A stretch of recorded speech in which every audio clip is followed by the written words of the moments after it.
Gusto mong magkaroon kaagad ng maraming pera. Gawin niyo po ito basta kapag ginagawa niyo ito, ikaw ay naniniwala. Ito ay pupunit-punitin natin ganyan.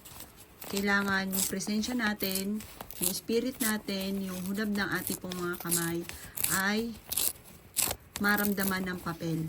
Para po, kung ano i-wish natin dito, kaagad natin itong makakamtan. Ngayon, isusulat po natin dito yung matagal mo ng amount na pinapangarap.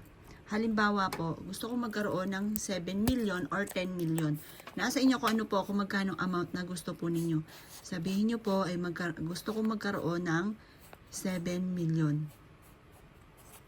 Pagkatapos po nyan, gawin nyo po ito ay umaga. Huwag kayong gagawa ng hapon. Tapos, yan. Pagkatapos po nyan, magwi-wish ka. Sabihin nyo po, magkakaroon ako ng maraming pera, siksikliglig, at umaapaw at maraming pera ang darating sa akin. Ganyan ang mga pagwi-wish ng walang gamit na sana, direct to the point. Naniniwala ka sa kakayahan ninyo. Magwi-wish po kayo. Pararamdam nyo sa inyo pong palad na kayo po mismo yung presensya nito. Kayo po ay magkakaroon ng maraming pera at hindi na ako mamumblema tungkol sa usapin ng pera. Maraming pera ang darating sa akin, lahat na aking mga pinapangarap ay aking makakamtan. Hindi na ako muli pa mamumblema tungkol sa pera. Maraming pera ang darating sa akin. Ganyan ang mga pagwi-wish, kaliwat kanan.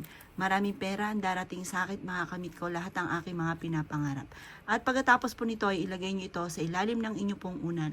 At ang dulot nito ay napakaswerte. Pwede nyo rin ito ilagay sa inyo pong wallet. At ito po, masasabay na sipag at tiyaga, walang imposible. Kayo mismo ay maa-amaze sa dami ng mga blessing na darating po sa inyo. Kayo mismo ay maa-amaze dahil magsusunod-sunod ang mga hindi inaasahan na pera sa buhay po ninyo. Basta lagi kang positive. Lagyan nyo lang to sa ilalim ng inyo pong unan at ang dulot nito ay napakaswerte.